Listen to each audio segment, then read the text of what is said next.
Welcome back to our channel, where today we about to uncover one of the Bible's most mysterious and thought-provoking stories. What if I told you that a king once at the peak of power and glory was turned into an animal by the hand of God? Yes, you heard that right. King Nebuchadnezzar, ruler of the mighty Babylonian Empire, was transformed into a beast crawling on all fours, eating grass, and living like an animal. But why? What could provoke such a dramatic judgment from the creator of the universe? This is a story that raises so many questions that might have crossed your mind before. How does a man who once stood at the height of his glory, commanding armies and kingdoms, end up living in the wild like a wild creature? What did this supernatural transformation really mean? And what lessons can we draw from it today? I know you're curious. This story holds some of the deepest lessons on pride, divine power, and the overwhelming sovereignty of God. And trust me, by the end of this story you'll see success, humility, and the role of God in your life in a whole new light. But first, I want to hear from you. What do you think God was trying to show Nebuchadnezzar? And what does that mean for you? Drop a comment below with your thoughts. And if you're ready to dig deeper into this powerful narrative, make sure you hit that like button and subscribe. You don't want to miss what comes next, because what happened to Nebuchadnezzar just changed the way you understand the power of God, His judgment and mercy. Stay with us until the end, because we about to uncover truths that can completely reshape how you think about your relationship with God and the lessons He is trying to teach us every single day. Trust me, the truth hidden in this story will leave you questioning everything you thought you knew about power, pride, and divine intervention. Let us dive in and uncover why God turned King Nebuchadnezzar into an animal, an act that echoes through history, revealing timeless truths for us all. Why did God turn King Nebuchadnezzar into an animal? The Babylonian king Nebuchadnezzar, the second king Nebuchadnezzar, name that resonates with both power and mystery, was no ordinary ruler. Have you ever wondered what it is like to be at the helm of the most powerful empire of the ancient world? Nebuchadnezzar's reign, lasting from 605 to 560 to BC, marks the zenith of Babylon's glory. During his rule, the kingdom wasn't just a political entity. It was a symbol of strength, wealth, and artistic grandeur. But how did this king, who commanded so much, find himself in the clutches of divine transformation? Babylon under Nebuchadnezzar was known for its magnificent wealth, military might, and awe-inspiring architecture. Perhaps the most renowned of his achievements was the construction of the Hanging Gardens of Babylon. Can you imagine a lush green paradise rising in the heart of a desert, a monument to the king's splendor and vision, though historians still debate its existence? The legend alone speaks volumes about the luxury and opulence that defined his reign. The gardens were said to be an oasis, an architectural wonder, a symbol of what Nebuchadnezzar had accomplished. But was it only the gardens that made his empire grand? Or was there something deeper to the king's legacy? In addition to his architectural feats, Nebuchadnezzar was a brilliant military strategist. He conquered vast territories, extending Babylon's influence to nearly every corner of the ancient world. His victories were numerous, but one in particular would leave a lasting impact on biblical history: his conquest of Judah, the kingdom of God's chosen people. In 586 BC, he led the siege and destruction of Jerusalem. How did this king, revered by many, come to destroy the sacred city of God's people? What was it about this moment that made it a fulfillment of God's prophecy? The fall of Jerusalem was a devastating event for the Israelites, one that saw the city's walls crumbled and the glorious Temple of Solomon reduced to ash. Nebuchadnezzar didn't just conquer a city, he brought about the Babylonian exile, forcing the Israelites into captivity. The loss was more than a political defeat. It was the fulfillment of God's warning to the people for their disobedience. Was this king's conquest a sign of divine judgment? Could it be that Nebuchadnezzar's victories were actually part of God's plan for his people? But Nebuchadnezzar's story doesn't end with his victories. What happens when a king so accustomed to ruling with absolute power forgets the one who granted him that power? How do you think someone with so much control and influence would react when faced with the humbling hand of God? In the coming chapters of his life, we'll see how Nebuchadnezzar's arrogance, driven by his power and pride, led him to a dramatic and humbling transformation. What does it take for a king who ruled entire nations to be brought to the lowest depths of insanity? Could it be that his downfall was not a punishment, but a lesson for all who forget that even the greatest of kings answer to a higher power? How do you think God might be calling us today to remain humble despite any success we might achieve? Nebuchadnezzar's legacy as a conqueror, builder, and ruler of one of the greatest empires of the ancient world is unquestionable. He was a central figure, a man whose name reverberated through the lands he ruled. Yet as mighty as he was, it was his relationship with the God of Israel that would set him apart in the biblical narrative. Have you ever considered how a king of such immense power could find his story so deeply intertwined with the God of a people he conquered? What would it be like to be confronted by a higher power, especially when you've spent your life believing that you were the one who held all the authority? Despite being a pagan king who worshipped many gods, Nebuchadnezzar's encounters with the true God, Israel's God, were profound. These interactions, at first strange and unsettling, began to shape the course of his life in ways that he could not have foreseen. What must it have been like for Nebuchadnezzar to hear that the God of Israel had a message for him, a king who had conquered nations and destroyed cities? In the book of Daniel, we first encounter Nebuchadnezzar as he is troubled by dreams that not even his magicians, enchanters, or wise men could interpret. Imagine being a king, having all the wealth and wisdom at your disposal, yet feeling utterly helpless in the face of a mystery that seems to threaten your peace. What do you do when the power and knowledge that have served you so well no longer provide the answers you need? It was Daniel, a young Hebrew captive, who stepped forward with the divine insight needed to interpret these dreams. How could a captive, a man from a conquered nation, possess the wisdom that the mightiest of kings could not find? Daniel's gift wasn't his own. It came from the God of Israel. Daniel revealed the mysteries of the dream, showing the king a great statue made of different materials, each symbolizing different kingdoms that would rise and fall. In this moment, Nebuchadnezzar was confronted with a truth that he could not deny: the God of Israel had power beyond what he could ever imagine. In Daniel chapter 2, as the dream is interpreted, Daniel boldly tells the king, "Your Majesty, you are the King of Kings. The God of heaven has given you dominion and power and might and glory. In your hands he has placed all mankind and the beasts of the field and the birds in the sky. Wherever they live, he has made you ruler over them all.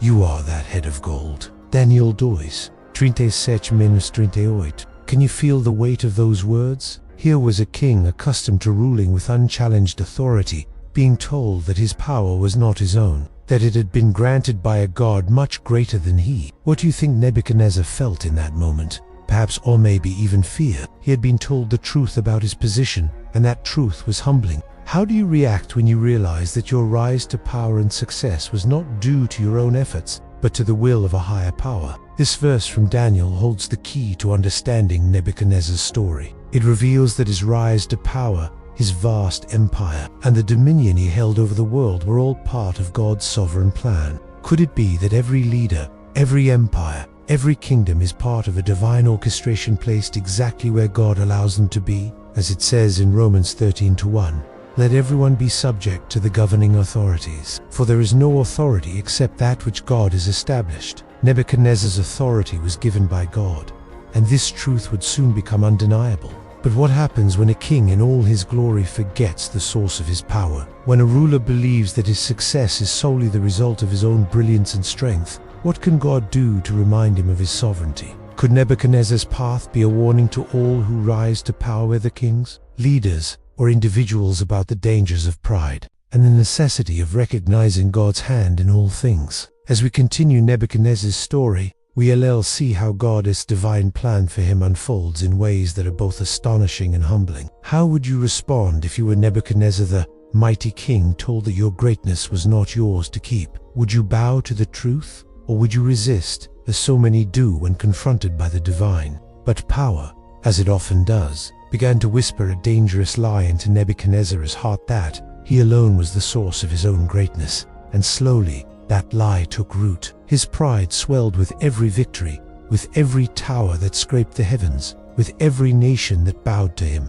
The same man who had once heard the voice of God through Daniel now started to tune out the divine melody, replacing it with the sound of his own applause. Have you ever found yourself standing on a mountaintop forgetting who carried you self-exaltation up the hill? Nebuchadnezzar's story mirrors a timeless pattern we see throughout history. When success multiplies, humility often fades. He became blinded by his accomplishments, assuming that it was by his strength, his wisdom, his strategy that Babylon had reached such towering glory. and in doing so, he unknowingly placed himself on the very throne that belongs to God alone. The danger of this pride was not hidden for long. A chilling moment reveals just how deeply Nebuchadnezzar had fallen into the illusion of self-exaltation. He constructed a golden image, an enormous or inspiring idol, and demanded that all bow before it. When Shadrach, Meshach, and Abednego, the faithful servants of the Most High, refused to bend their knees, the king's pride turned to fury. In his rage, he ordered them to be cast into a furnace heated 7 times hotter than usual. What kind of heart burns hotter than a furnace when faced with defiance? This wasn't just about disobedience to a king, it was a spiritual confrontation. Nebuchadnezzar had made a god in his own image, demanding worship, as if he held the universe in his hands. But the God of Israel had other plans. As the flames raged, something miraculous happened. The 3 men walked unharmed through the fire, and a 4th figure appeared among them, one that Nebuchadnezzar himself described as looking like a son of the gods in awe. He called them out, acknowledged their deliverance. Praise be to the God of Shadrach, Meshach, and Abednego, who has sent his angel and rescued his servants. Daniel 3:28. And yet, even after witnessing the impossible, Nebuchadnezzar's heart did not fully bow. Yes, he spoke words of admiration. He even issued a royal decree honoring the God who could save from flames. But admiration is not the same as submission. His heart, though shaken, remained unbroken. He respected God's power but refused to surrender his pride. How many times have we admired God's divine message work in someone else's life, but still refused to give him full control of our own? How often do people praise miracles without letting them change their hearts? God had reached out to Nebuchadnezzar through dreams, through Daniel's wisdom, and now through fire. But something deeper still had to happen. The proud king had seen God's power. Now he would have to encounter God's judgment, not out of cruelty, but out of love. Because sometimes the only way to rescue a soul drowning in pride is to bring it to its knees. What would it take for a man like Nebuchadnezzar to finally let go of his throne? The answer lies just ahead, and it is unlike anything you would expect. Stay with this story, because the next chapter doesn't begin with a decree, but with a descent. Nebuchadnezzar had already tasted the mystery of heaven when Daniel interpreted his first dream, but what came next would pierce far deeper. It wouldn't be about the fate of distant kingdoms. It would be a divine message aimed squarely at the king's own soul. Have you ever felt that something in the silence of the night was trying to speak to you directly, bypassing all logic and striking the core of your being? In the opening of Daniel, for the mighty king begins speaking not as a ruler issuing decrees, but as a man gripped by fear. He recounts a strange and troubling dream that refused to leave him in peace. Despite all his power, despite commanding the greatest empire of the time, something about this vision haunted. What kind of dream could disturb a man who held the fate of nations in his hand? As he had done before, Nebuchadnezzar summoned his wise men, astrologers, enchanters, and magicians trained in the ancient arts of Babylon. They stood in golden halls, lined with knowledge and scrolls. But even in the presence of such worldly wisdom, not one of them could decipher what heaven had whispered to the king. Why were they silent? Why did their words fail in this moment of crisis? Could it be that human knowledge, no matter how vast, always falls short when God decides to speak? This pattern should feel familiar. The Bible often highlights this contrast. God's voice does not follow the wisdom of men. Paul would later echo this in 1 Corinthians 1:25. The foolishness of God is wiser than human wisdom. In Nebuchadnezzar's court, that truth was on full display. Not one of the king's most trusted men could unlock the meaning of the dream. So where do you turn when all your usual answers collapse? Finally, Daniel was called known by his Babylonian name Belteshazzar. By now his reputation had grown. He had already stood before the king, interpreted dreams that no other man dared to touch, but this time felt different. The king spoke with a strange blend of trust and confusion. He said, "I know that the spirit of the holy gods is in you, and no mystery is too difficult for you." Daniel 4:8. He recognized something divine in Daniel, but did he truly understand where that spirit came from? Have you ever seen the truth in someone, but couldn't yet name its source? Have you ever respected the presence of God without realizing it was him? Nebuchadnezzar admired Daniel, but he still thought in the language of many gods, of divine fragments. He didn't yet grasp that Daniel served one God, holy, sovereign, and jealous for the hearts of kings and captives alike. And now that God was about to send a message more personal than ever before, Daniel stood ready. But the meaning of this dream would not be like the last. He would not speak of empires rising after Babylon. It would not concern distant future events. This dream was a mirror, and it was about to show Nebuchadnezzar a reflection he wasn't prepared to see. So what do? When the truth stares back at you with eyes of fire, what happens when the message from God isn't about others but about you? This is where the real confrontation begins. The dream had come. The court had gathered. The prophet was in place, but the meaning that still waits to be revealed. Are you ready to hear it? Now imagine lying in your royal bed, wrapped in luxury and silence, only to be shown a vision so vast, so vivid, it refuses to leave your mind.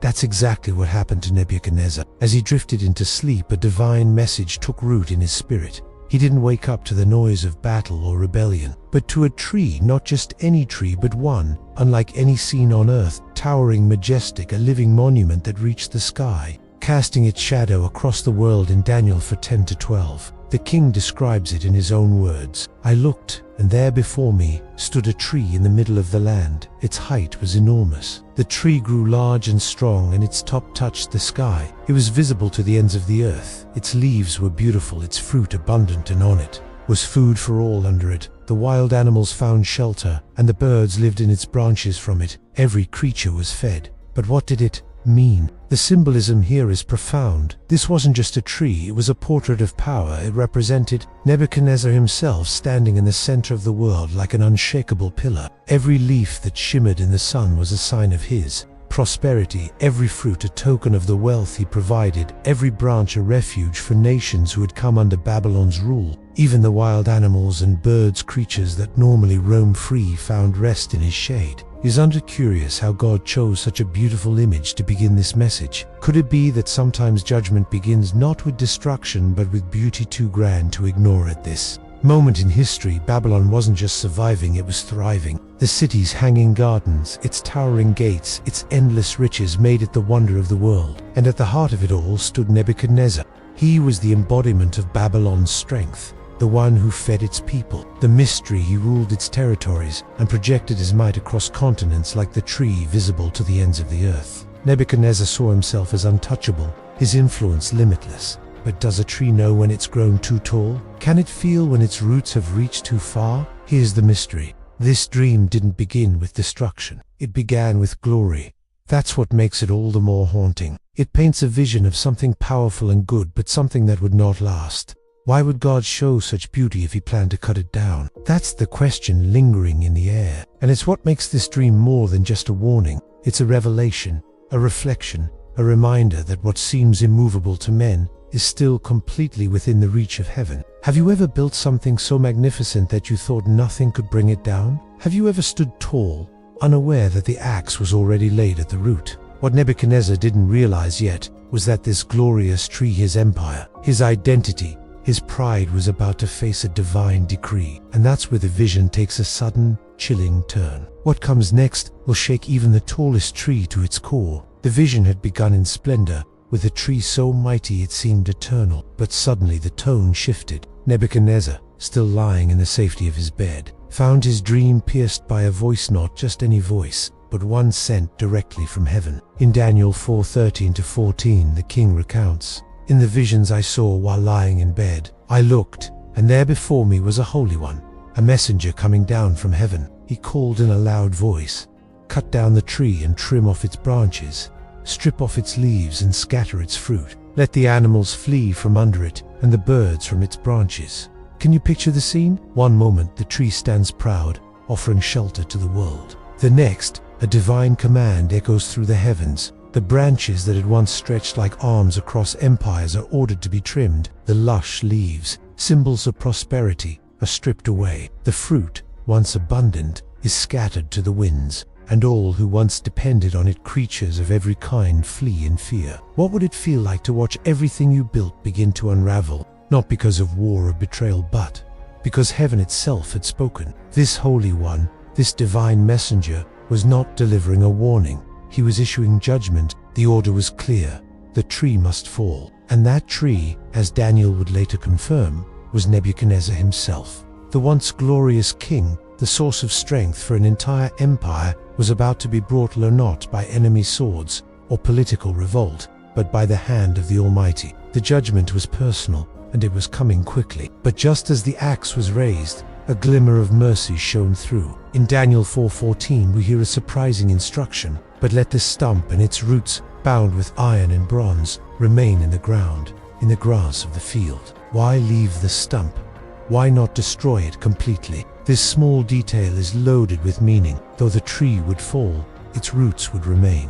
God was not erasing Nebuchadnezzar. He was humbling him. The iron and bronze bindings suggest a controlled judgment to fall that would not go beyond what God allowed. Even in his wrath, God was preserving a path to redemption. Have you ever felt stripped down, broken, but still strangely held? The mercy of God often works in ways that confuse human logic. He tears down not to destroy, but to rebuild. He removes crowns not out of cruelty, but to teach us who the true king is. Can you recognize this pattern in your own life? Have there been moments when God removed something you leaned on only to reveal what your foundation truly was? This part of the dream reminds us that divine judgment always carries the seed of restoration. If we're willing to face the truth and bow in humility, Nebuchadnezzar's kingdom would tremble, his identity would be shattered, but his story wasn't over. The stump still lived, the roots still reached deep. God was making a statement not just to a king, but to every soul that exalts itself above the heavens. No throne is secured without submission to the one who reigns over all. And now, with the tree fallen and the stump bound, the stage was set for the final act of transformation. But how far would God go to turn the heart of a king? That we're about to find out. The throne room was likely silent when Daniel spoke. Silence so heavy it might have drowned a breath in every chest. The proudest king on earth had just heard the unthinkable, from a captive, no less. Not only would his kingdom tremble, but he himself would fall into madness. The vision of the tree, once towering and beautiful, now had a terrifying face. And that face was his own. In Daniel 4:24-25, the prophet speaks with solemnity and fear.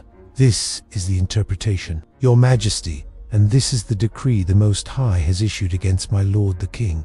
You will be driven away from people, and will live with the wild animals. You will eat grass like the ox and be drenched with the dew of heaven. 7 times will pass by for you until you acknowledge that the Most High is sovereign over all kingdoms on earth, and gives them to anyone he wishes." What must have flashed through Nebuchadnezzar's mind in that moment? A king worshipped by nations, reduced to crawling on all fours, stripped of reason, dignity, and voice. Can you imagine hearing that your royal garments would be replaced by dew-soaked skin, your golden feasts by wild grass? This wasn't just judgment, it was a divine reckoning. The Most High wasn't punishing Nebuchadnezzar at random. No, this was a carefully crafted descent tailor-made for a man who believed he was untouchable. Isn't it remarkable how God doesn't just judge what we do, he aims straight at the lie we believe most. Nebuchadnezzar's lie was pride.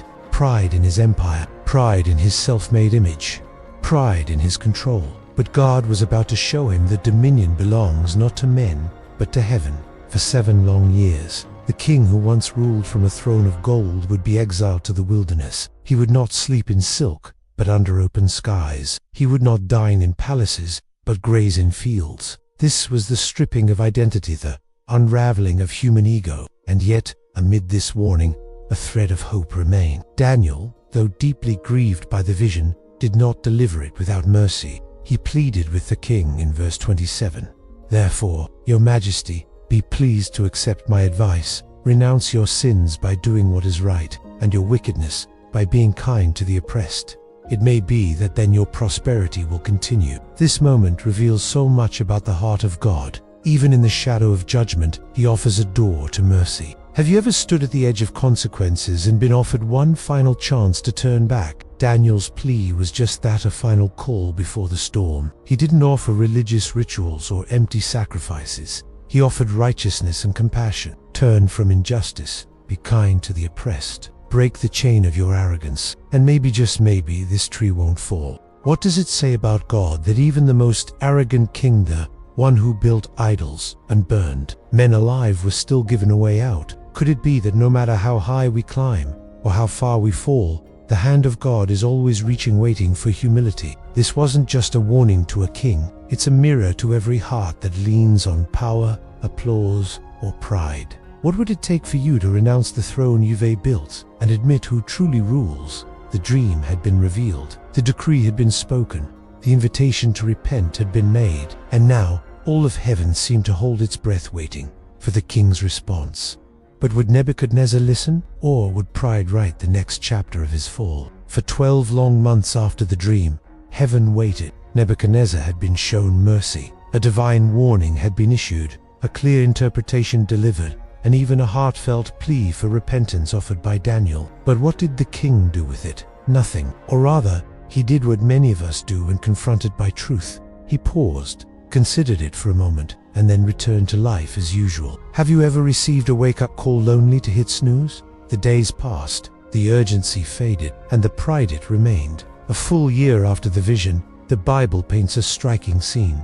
The king was walking on the roof of his palace in Babylon, but this was not just a casual stroll. This moment was charged with symbolism. Nebuchadnezzar was literally looking down on his kingdom from above, a man who believed himself to be untouchable, elevated not just by stone and mortar, but by his own self-glorification. Can you see him there? Robe flowing, gaze sweeping across the sprawling city below. It's as if the height of the palace reflected the height of his ego. This was no ordinary palace. It was a wonder of the world, lavish, powerful, majestic. The famous hanging gardens bloomed below, perhaps glistening with the morning dew. The mighty walls of Babylon stretched into the distance so thick that chariots could ride across the top. Temples shimmered with gold. Statues of gods and kings lined the streets. Everything Nebuchadnezzar laid his eyes on seemed to whisper one thing: "You built this," and that whisper soon became a shout. In Daniel 4:30, Nebuchadnezzar declared aloud, "Is not this the great Babylon I have built as the royal residence by my mighty power and for the glory of my majesty?" In that sentence his heart was revealed in full. No mention of God, no gratitude, no crediting our strength for the life we've built, the success we've achieved, the favor we've enjoyed, forgetting who truly made it possible. This wasn't simply a boast. It was a theological error, a rebellion in words, for a man who had been told explicitly that his power was a gift from heaven. To now claim that power as his own creation was to deny the very truth God had shown him. Nebuchadnezzar had allowed his achievements to blind him. Babylon, the jewel of the ancient world, had become not just a city to govern but an idol to worship. And the idol was not Marduk, or Belit was himself. Have you ever built something so carefully, so skillfully, that you forgot you were using borrowed tools? Nebuchadnezzar believed he had reached the summit of human greatness. He saw no higher throne than his own. But what he failed to realize is that the higher you place yourself without God, the farther you have to fall. And at that very moment, at the peak of his arrogance, the voice of heaven broke through the silence once again. Judgment was no longer approaching. It had arrived. But what would that judgment look like? Would the Most High tear down the city, strike the king dead? Or would he choose something far more personal, something designed not just to punish, but to transform? The answer is as haunting as it is divine. It changes everything. The rooftop declaration had barely passed through Nebuchadnezzar's lips when heaven responded, not with delay, not with negotiation, but with divine finality. Can you imagine boasting about your greatness, and in the very next breath, hearing your sentence spoken from the skies? In Daniel 4:31-32 we are told, even as the words were on his lips, a voice came from heaven.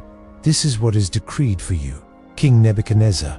Your royal authority has been taken from you. You will be driven away from people and will live with the wild animals. You will eat grass like the ox. 7 times will pass by for you until you acknowledge that the Most High is sovereign over all kingdoms on earth and gives them to anyone he wishes. No warning shot, no messenger, just the direct voice of judgment crashing into his prideful moment. Do you think he felt a chill in the air as the words thundered down? Did the golden city around him seem to dim in that instant? The judgment was not just about removing his title. God dismantled him completely. His mind fractured. His human dignity vanished. The mighty king of Babylon was immediately cast out, no longer among men, no longer on a throne, no longer clothed in royal garments. The transformation was sudden and total. The voice from heaven did not merely declare punishment, it executed it on the spot. And what was the form of this punishment? Madness, isolation, dehumanization. Nebuchadnezzar, who had once ruled nations with iron and gold, now wandered fields like a wild beast. "You will eat grass like the ox," the voice said. And so he did. He was drenched with the dew of heaven, no longer protected by marble halls or silk canopies. His hair grew long and matted like eagle's feathers. his fingernails twisted and hardened like the claws of a bird. Can you picture it? A man who once sat on the highest throne now crawling in the dirt, ruled by instinct instead of reason. Why would God choose such a humiliating form of judgment? Because this was not just about power. It was about perception. Nebuchadnezzar had to see himself as he truly was. A man, not a god. Mortal, not sovereign. Temporary, not eternal. Have you ever experienced a moment so humbling it shattered the way you saw yourself? Pride is more than arrogance. It is blindness. It convinces us that we are the source, the center, the strength, and God, in His mercy, will sometimes go to great lengths to tear that illusion down, not to destroy us, but to deliver us. Nebuchadnezzar's fall was not the end. It was the beginning of clarity. For 7 times a period widely understood as 7 years, he lived like this. 7 years away from civilization. 7 years of silence, of dew and dirt, of being ignored by the very empire he once ruled. But why 7? The number 7 in the Bible often symbolizes completeness, divine order. Could it be that this long season was the exact amount of time needed to fully break the chains of pride? Each day was a chisel to his ego. Each sunrise reminded him he no longer controlled time. Each blade of grass he chewed was a lesson in dependence. And through it all, heaven waited not for his destruction, but for his surrender. Have you ever gone through a season that felt like Exile 1, where everything was stripped away, not out of wrath, but to reveal the truth of who you are and who God is? The image of Nebuchadnezzar crawling in a field isn't just ancient history. It's a mirror, a warning, a divine echo that reminds us, those who walk in pride, He is able to humble. But even in this judgment, the stump remained. The root was not destroyed. And when God leaves a stump, it means He's not finished yet. The question now was simple but soul-shaking. Would Nebuchadnezzar finally look up? Would the beast give way to the man, and the man to a worshipper? That answer was coming, and when it did, it would be nothing short of a miracle. Now we come to the heart of it, or the question that echoes through the ages. Why did God turn King Nebuchadnezzar into an animal? Why not simply remove him from the throne, or strike him with sickness, or defeat in battle? Why this strange, wild, humiliating descent into madness? The answer is both terrifying and beautiful. This was not a random punishment. This was a divine lesson, one designed with precision and purpose. God was not only dealing with a king's pride, He was revealing a truth that every generation must face. God alone is sovereign, and human pride is the fastest path to spiritual blindness. Nebuchadnezzar's transformation wasn't merely about judgment. It was about revelation. He had reached the summit of worldly power, crowned in gold, celebrated by nations, praised by men. But what happens when a man who sits at the top no longer sees the one who put him there? Have you ever reached a point in life where the blessings became so loud you forgot the blesser? Nebuchadnezzar had made a fatal assumption that his success was self-made, that Babylon was the work of his hands, that his throne was the result of his wisdom, his might, his strategy. He had become the very embodiment of pride, the very thing the scriptures relentlessly warn against. Proverbs 16:18 doesn't leave room for ambiguity. Pride goes before destruction, and a haughty spirit before a fall. God doesn't despise achievement, He empowers it, but He despises pride that erases Him from the story. And Nebuchadnezzar had erased God completely from his narrative, so God rewrote it. Turning the king into a beast was not just poetic irony, it was prophetic truth. It was as if God said, "You have exalted yourself to the heights of heaven, but you have forgotten your humanity. So now you will learn it not in palaces, but in the wild." The beast-like state reflected what pride does to the soul. Pride dehumanizes us. It blinds us. It disconnects us from truth and community until we're isolated, driven by instinct rather than reason. Isn't that what happens even now when someone allows their ego to devour their empathy, their humility, their peace? And yet, even in the judgment, God's mercy was not far off. Psalm 24:1 reminds us, "The earth is the Lord's, and everything in it, the world and all who live in it."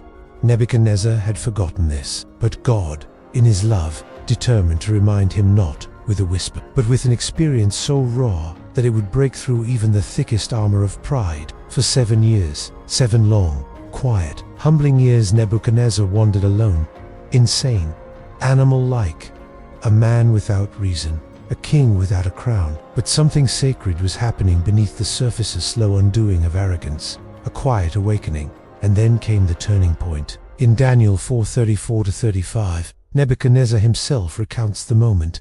At the end of that time I, Nebuchadnezzar, raised my eyes toward heaven, and my sanity was restored. Then I praised the Most High. I honored and glorified him who lives forever. His dominion is an eternal dominion. His kingdom endures from generation to generation. No one can hold back his hand or say to him, "What have you done?" Can you feel the transformation in those words? This was no longer a man obsessed with his own greatness. This was a man reborn by humility. A king who finally saw the true king. The man who once said, "Is not this the great Babylon I have built?" now says, "His dominion is eternal." What changed him? Not a sermon, not a prophecy, but an encounter with loss, silence, and the wilderness. A divine reset that stripped him of everything until all he could do was look up. Have you ever had to be broken just to finally lift your eyes? Only after this deep recognition of God's authority was Nebuchadnezzar's sanity restored, and with that restoration came something even more miraculous. His throne was returned, his honor was given back, but now he knew it was never truly his. It had always belonged to God. This story is not just a history lesson, it is a mirror. It asks us to examine our own hearts. Where have we taken credit that belongs to God? What blessings have we turned into monuments to ourselves? And more importantly, what might God be trying to teach us before pride writes our downfall? Nebuchadnezzar's beastly season ended the moment he acknowledged God's sovereignty. Your restoration might begin at the same place when you raise your eyes to heaven and remember who truly reigns. Because even in judgment, God's goal was always redemption. And no one, not even the proudest king, is beyond his reach. And then, just like that, the wilderness season ended. After 7 long years of crawling in the dust, drenched by heaven's dew, stripped of his dignity and reason, something shifted. The moment Nebuchadnezzar lifted his eyes to heaven, everything changed. Sanity returned. Clarity broke through the fog, and with that clarity came something even more astonishing than his fall. His restoration. Nebuchadnezzar wasn't just healed in mind, he was restored in position. In Daniel 4:36, the once broken king testifies, "At the same time that my sanity was restored, my honor and splendor were returned to me for the glory of my kingdom. My advisors and nobles sought me out, and I was restored to my throne and became even greater than before." Pause for a moment and let that sink in. This wasn't a quiet return to obscurity. It was a royal redemption. The man who had been dismissed as mad returned to the throne. The king who had wandered in humiliation was welcomed back with honor. The ruler who once glorified himself was now glorifying the God of heaven. How is that possible? Because God's mercy isn't just about forgiving sin. It's about writing a new ending. Nebuchadnezzar's advisors and nobles didn't abandon him, they sought him out. His throne wasn't taken by another, it was held for him. And what he lost in pride, he regained in grace, but this time with a new heart.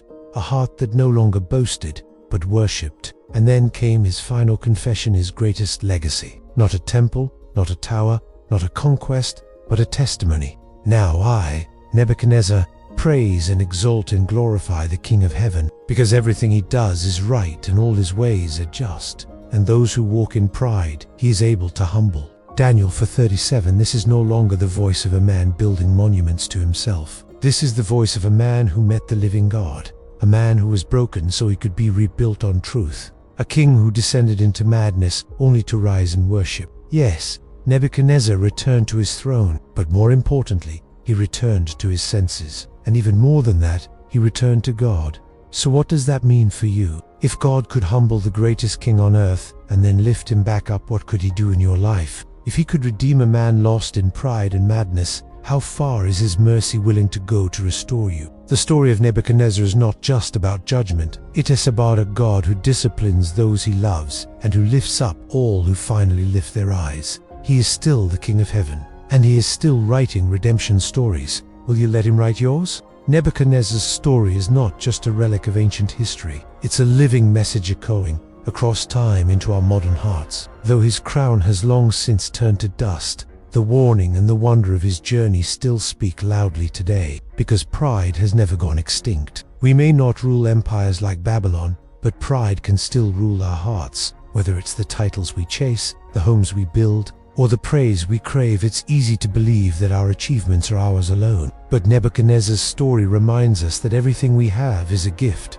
and without the giver, it all loses meaning. When we begin to exalt ourselves, to take credit for what God has entrusted to us, we walk a dangerous line. Pride doesn't always roar, it often whispers. And when we stop acknowledging our dependence on God, we're already beginning to fall. But here's the good news. God doesn't humble us to ruin us. He humbles us to rescue us. He breaks the illusion so he can build us in truth. Like Nebuchadnezzar, we may find ourselves in a wilderness sin, a season of silence or loss. But that may be the very place where grace begins to grow. God humbles so he can lift. He wounds so he can heal. Nebuchadnezzar's fall was real, but so was his restoration. And in the end, his greatest act wasn't building Babylon. It was bowing before the King of Heaven. So what's the lesson for us? True greatness isn't measured by power, success, or applause. It's measured by humility before God. It's found in a heart that says, "You, Lord, are the source of it all." Thank you for walking with us through this incredible journey of transformation, warning, and redemption. If this message spoke to your heart, please give this video a thumbs up and consider subscribing to our channel for more biblical truth and encouragement. Leave a comment below and let us know what part of Nebuchadnezzar's story challenged you or inspired you the most. And don't forget to share this video with someone who needs to be reminded that even in failure, God's grace writes a greater ending. May God bless you, and remember, the way up always begins by bowing down.